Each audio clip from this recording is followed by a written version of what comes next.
ማጣት፣ መውደቅ፣ መራብ፣ መጠማት፣ ተስፋ መቁረጥ፣ ብቸኝነት፣ ምድር ላይ አሉ የተባሉ ችግሮች እየተፈራረቁ ወደ እሷ መጥተዋል። ግን አንዳቸውም ቢሆኑ እሷን አልሰበሩም። ምክንያቱም ከችግሮቿ በላይ ሕልሟ ጠንካራ ነበር።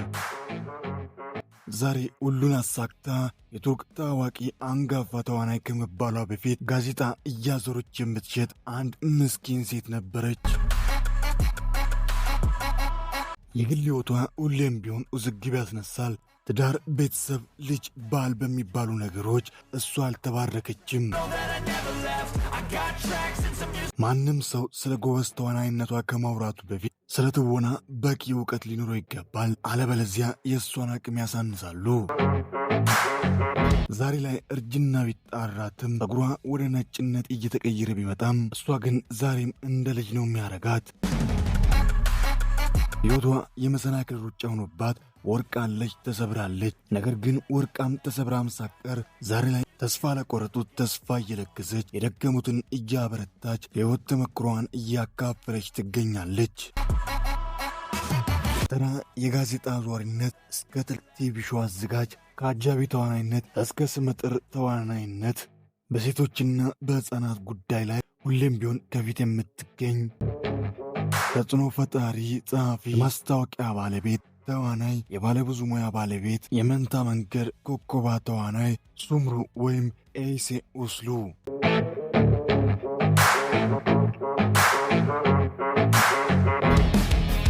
ሰላም ውድ የቃና መሳይ ሰዎች እንዴት ናችሁ? እንዴት ቆያችሁልን? ስለ ተወዳጆቹ ስለ ቱርክ ተዋናዮች የግል ሕይወት፣ ስለ ሕይወት አጋጣሚ፣ ስላልተሰማ ማንነታቸው ወደ እናንተ እናደርሳለን። ዛሬ በመንታ መንገድ ላይ ድንቅ የትወና ብቃቷን እያስመለከተችን ስለምትገኘው ስለ ስምሩ ግል ታሪክ በስፋት ወደ እናንተ እናደርሳለን። ስለ እውነተኛ ማንነቷ፣ ስለ ሕይወት አጋጣሚዋ አንካችሁ እንላለን። እናንተ ብቻ እስከ መጨረሻው ከኛ ጋር ቆዩ። ስለ ቤተሰቦቿ፣ ስለ አስተዳደጓ፣ ስለ ፊልሞቿ፣ ስለ ቴሌቪዥን ተከታታይ ድራማዎቿ፣ ስለ ገጠማት የሕይወት ፈተና፣ ስንት ፍቅረኞች ነበራት? አሁንስ ማን ይሁን ፍቅረኛዋ? ለምን ይሁን ቤተሰብ፣ ትዳር፣ ልጆች በሚባለው ነገር ያልተባረከችው? ውድ ቤተሰቦቼ እናንተ ብቻ እስከ መጨረሻው ከኔ ጋር ቆዩ እንጂ የማትቆጩበትን ምርጥ ዝግጅት አዘጋጅቻለሁ። በመጀመሪያም ግን ለቻናላችን አዲስ ሆናችሁ ሰብስክራይብ በማድረግ የቃና መሳይ ቤተሰብ በመሆን አዳዲስ ምርጥ ቪዲዮዎች ወደ እናንተ ጋር እንዲደርስ ማድረግ ይችላሉ። በቀጣይ የማን ግል ታሪክ ይሰራ የፈለጋችሁትን የወደዳችሁትን የተዋናይ ስም በአስተያየት መስጫ ላይ ያስቀምጡ። ሁላችሁም ደግሞ የምንለቀው ቪዲዮ ወደ እናንተ ጋር ቀደም ብሎ እንዲደርስ ላይክ ማድረጋችሁን በፍጹም እንዳረሱ። ላይክ በማድረግ ቪዲዮአችሁን እንድትጀምሩ ከወዲሁ እስከ መጨረሻው ከኔ ጋር ስለምትቆዩ ከልብ እያመሰገንኩኝ መልካም ቆይታ ብያለሁ።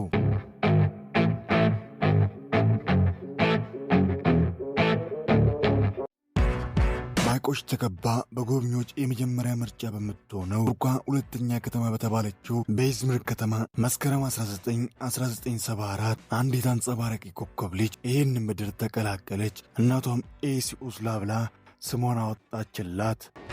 እናቷ ናዚን ስትባል የመንግሥት ሠራተኛ ነበረች። አባቷ አዝሉ ሲባል ለእናትና ለአባቷ ብቸኛ ልጅ ነበረች። የ9 ዓመቷን ልደቷን ሳታከብር ነበር እናትና አባቷ ተለያይተው እሷን የማሳደግ መብቱን ሙሉ በሙሉ እናቷ ትወስዳለች። ነገር ግን ለእናቷ እሷን ማሳደግ ቀላል ፈተና አልነበረም። በመንግሥት ሥራ የምታገኘው ገቢ ለእሷም ለልጇም የሚበቃ አልነበረም። ስለዚህ እናቷ ከመንግሥት ሥራዋ በተጨማሪ ሌላ ሥራ ለመሥራት ትሞክራለች። ነገር ግን ነገሮች አልሆን ይለዋታል። ይህኔ ለልጅም ለኔ የሚመቸው ከኢዝምር መውጣት ነው ብላ በ1888 ወደ ኢስታንቡል መጣች።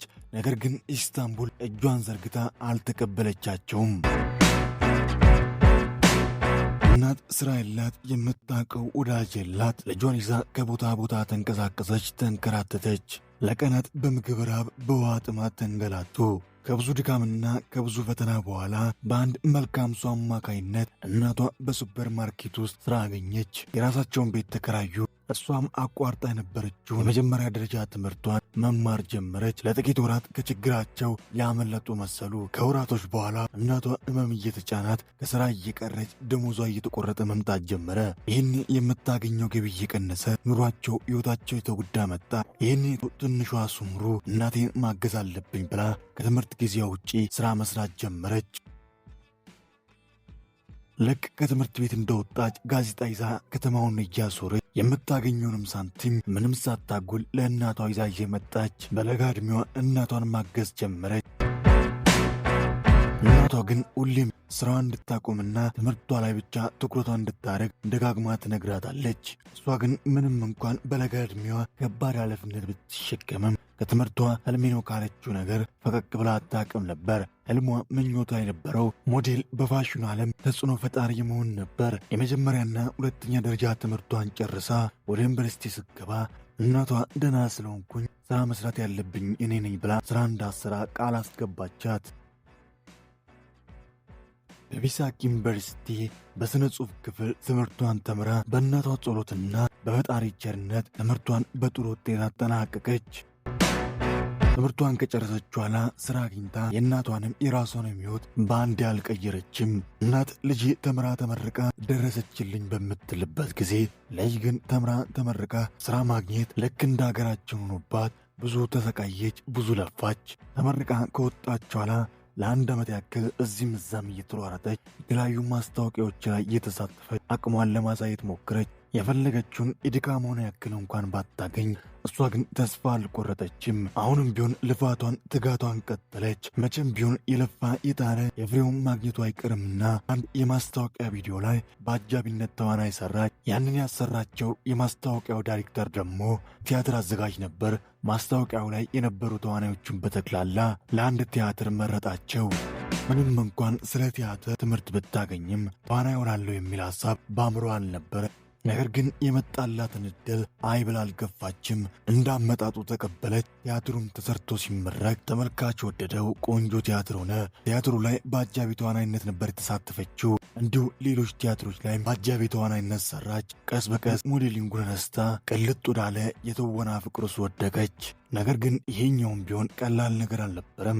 ትልቅ ተዋናይ ለመሆን ከአጃቢ ተዋናይነት ተነስታ ከፍ ባለ ሚና የተሻለ ሥራ መስራት እንዳለባት ታምናለች። ለዛም ደግሞ ራሷን በትወና ማሻሻል እንዳለባት ታምና የተለያዩ የትወና ስልጠናዎችን ወሰደች። ቀስ በቀስ ያላትን አቅም እያዳበረች በትወናው እየተሻሻለች ደረጃዋን እያሳደገች ትላልቅ የተባሉ ቲያትሮች ላይ ከፊት ቆማ መስራት ጀመረች። ይህን የፊልምና የድራማ አዘጋጆች የአብረን እንስራ ጥያቄ ወደ እሷ ማቅረብ ጀመሩ። እሷም ቢሆን ይሆነኛል፣ ይበጀኛል ያለችውን ሥራ እያማረጠች መስራት ጀመረች። 1991 አይ ብሊንዴ የተሰኘ 3 ክፍሎች የነበሩት የቴሌቪዥን ተከታታይ ድራማ፣ 1993 ካን የተሰኘ ዶኩመንተሪ ይዘት ያለው ፊልም፣ 1996 ሚራስ፣ በ2000 ዓ.ም ደግሞ ጉል፣ በ2002 ጂካ፣ 2004 ዳርኪ ስፒሌክ አንድ ኡማዩን አሰራች። ቀጠለችና አይዲን የተሰኘ ተወዳጅ የቴሌቪዥን ተከታታይ ድራማ ላይ ከ2002 እስከ 2004 ሲማይን ሆና ሰራች። በዛው ዓመት 2004 ዜርዳ የተሰኘ የቴሌቪዥን ተከታታይ ድራማ ላይ ምርጥ አቅሟን አሳየች። ቀጠለችና ከ2007 እስከ 2008 ደግሞ አኪያያት የተሰኘ ተወዳጅና አነጋጋሪ የቴሌቪዥን ተከታታይ ድራማ ላይ ሰራች። ከእነዚህ በኋላ ለጥቂት ዓመታት ደግሞ ራሷን በትምህርት በእውቀት ማዳበር አለብኝ ብላ ከፊልምና ከሲኒማ ዓለም ራቅ ብላ እንደገና በእውቀት ተሞልታ 2017 ላይ ተከሰተች። 2017 ዳን ዩርግም ኤልቪን፣ 2019 ደግሞ የራሷን ከፍታ ያሳየችበትን ምርጥ ስራዎች አንዱ ነው የምትለውን ሴልቢንግል ጄስሚስ የተሰኘ አጓጊ የቴሌቪዥን ተከታታይ ድራማ ላይ እንደ ጀደን ሆና ድንቅ የትወና አቅሟን አስመለከተች።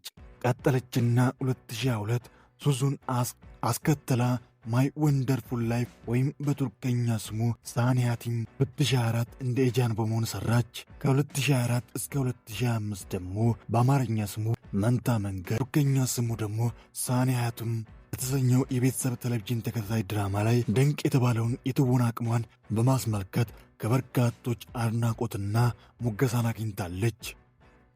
ውድ ቤተሰቦቼ እነዚህ ሁሉ እንግዲህ እሷ ከሰራቻቸው ፊልሞችና የቴሌቪዥን ተከታታይ ድራማዎች ጥቂቶቹ ናቸው። ከ17 በላይ የመድረክ ቲያትሮች፣ ከ7 በላይ ፊልሞች፣ ከ30 ያላነሱ የቴሌቪዥን ተከታታይ ድራማዎች በብዙ መውደቅና መነሳት ውስጥ አልፋ ዛሬ ትልቅ ቦታ ደርሳለች። በአጠቃላይ ያልተጠቀሱ ሥራዎችን ሳናካት ከ60 በላይ የተመረጡ ምርጥ ሥራዎችን ሰርታለች። ከተዋናይነቷ ባሻገር ጎበዝ የቲቪ ሾው አዘጋጅ ነች፣ ጸሐፊ ነች፣ የሬዲዮ አቅራቢ ነች።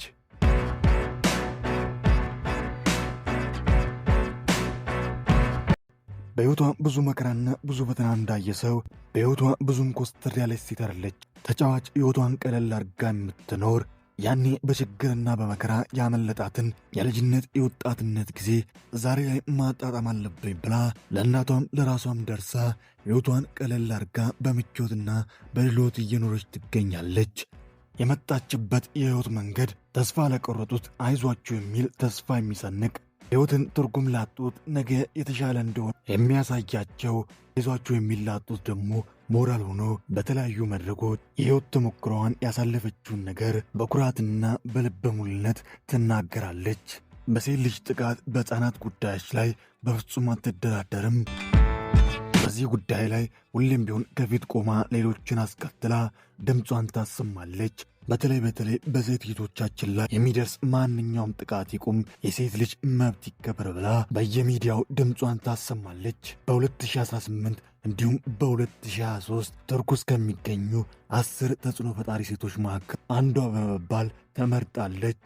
በሥራዎቿ ሁሉ የተሳካላት አንቱታን ያተረፈች ብትሆንም በግል ሕይወቷ ግን እንደ ሥራዎቿ አልተሳካላትም።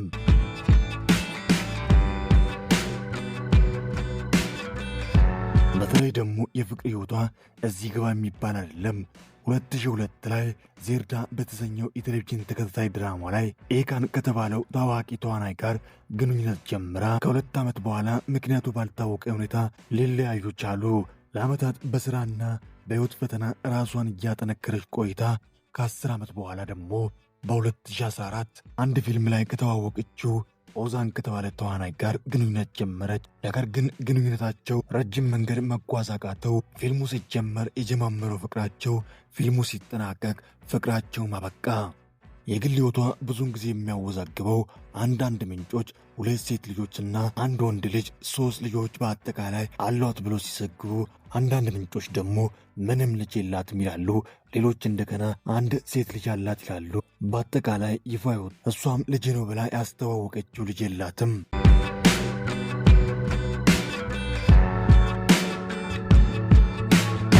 የኢንስታግራም ገጿን ስንመለከት ከ395,000 በላይ ተከታይ ሲኖራት እሷም 4,600 ሰዎችን ትከተላለች። 471 ፎቶዎችን ለወዳጅ ለአድናቂዎች አጋርታል።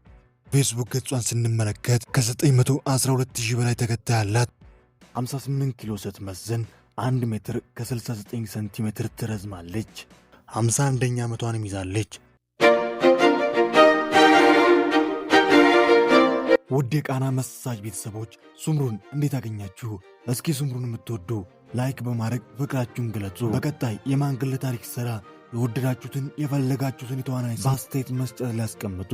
ልክ እንደዚህ የተወዳጅና የምርጥ የቱርክ ተዋናዮች የግል ታሪክ ወደ እናንተ እንዲደርስ ቻናላችንን ሰብስክራይብ በማድረግ ቃና መሳጅ 2 ቤተሰብ በመሆን ሁል ጊዜ አዳዲስና ምርጥ ቪዲዮዎች ወደ እናንተ ጋር እንዲደርስ ማድረግ ይችላሉ። ሁላችሁም ደግሞ ቪዲዮዎቻችንን ላይክ ማድረግ በፍጹም እንዳይዘነጋ። ላይክ ባረጋችሁ ቁጥር የምንለቃቸው ቪዲዮዎች በጠቅላላ ቀደም ብሎ ወደ እናንተ ጋር ይደርሳሉ። ስለ ሁሉም እስከ መጨረሻው ከኔ ጋር ስለነበራችሁ ከልብ እያመሰገንኩኝ በቀጣይ በቆንጆ ሥራ በቆንጆ ቪዲዮ እስክንገናኝ ኩፋኝ ካሁት ደጋ አይለፎት አገሬ ሰላም ትሁን።